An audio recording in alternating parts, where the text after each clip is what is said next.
ঔষধ নিয়ে বাড়ি ফেরার পথে বিজেপির যুব মণ্ডল সভাপতিকে মারধর করার অভিযোগ উঠল তৃণমূলের বিরুদ্ধে। বৃহস্পতিবার বিকেলে ঘটনাটি ঘটেছে মানবাজার বিধানসভার হুড়া ব্লকের কুসুমজড়িয়া গ্রামে। যুব মোর্চার সভাপতি গৌতম মাহাতো দলীয় কাজ শেষ করে ঔষধ নিয়ে কুসুমজড়িয়া গ্রামের বাড়ি ফিরছিলেন। অভিযোগ, সেই সময় গৌতম মাহাতোকে কয়েকজন তৃণমূল কর্মী আক্রমণ করে।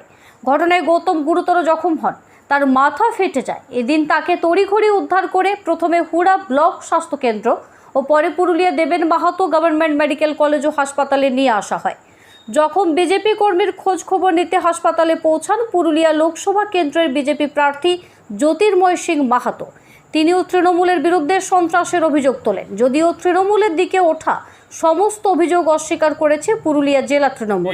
ভোটের প্রচারে আজকে বাগমুন্ডি এরিয়াতে ছিলাম, ফেরার পথে মানবাজারের আমাদের কার্যকর্তারা আমাকে ফোন করে জানালেন মানবাজার 1 নম্বর মন্ডলের যুব সভাপতি গৌতম মাহাতো হেভি ইনজুয়ার্ড, তাকে মাথায় রড দিয়ে মারা হয়েছে, তাকে হত্যা করার চেষ্টা করেছে। আমি জিজ্ঞেস করলাম কে, বলল তৃণমূল কংগ্রেসের গুন্ডা বাহিনীরা। তার অপরাধ কি আমি জিজ্ঞেস করলাম, তো তার অপরাধ শুধুমাত্র ছিল কি ভারতীয় জনতা পার্টির, সে যুব মোর্চার সভাপতি, ভারতীয় জনতা পার্টির কার্যকর্তা, এটাই তার বড় অপরাধ।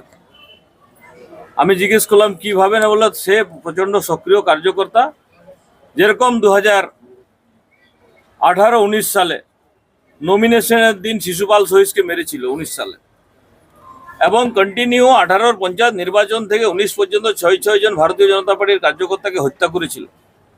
আর সে সময় তৃণমূল কংগ্রেসের জেলা সভাপতি ছিলেন এখন বর্তমান যিনি লোকসভার প্রার্থী আছেন, তৎকালীন ক্যাবিনেট মন্ত্রী মাননীয় শান্তিরাম মাহাতো মহাশয়। আমার বলার উদ্দেশ্য হচ্ছে, তৃণমূল কংগ্রেস যখন ব্যাক ফুটে আছে, দেখছে পাচ্ছি না, কোনো কিছুই করতে পারছি না, তারা মারপিট খুন খারাপে আবার নেমে গেছে।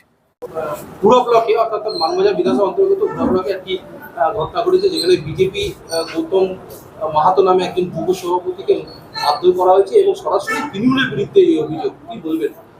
দেখুন, প্রথমত আমি যে ঘটনাটা শুনেছি এখানে পুরো বিষয়টা যেটা, সেটা একটা পারিবারিক অশান্তির জেরেই এটা হয়েছে।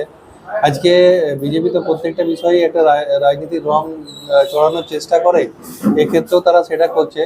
পরবর্তীকালে বিষয়টা আবার পরিষ্কার হবে যে কি হয়েছে, কিন্তু প্রাথমিকভাবে আমরা যেটা জেনেছি যে পারিবারিক অশান্তির জেরেই এটা হয়েছে। এবং আমি একটা কথা, যে আমাদের তৃণমূল কংগ্রেস কখনো এই ধরনের ঘটনাকে প্রশ্রয় দেয় না, এবং এই জায়গাতে নির্বাচনের প্রাক্কালে এই ধরনের ঘটনা ঘটিয়ে তারা একটা বিজেপিও একটা শান্ত পরিবেশকে অশান্ত করার চেষ্টা করছে।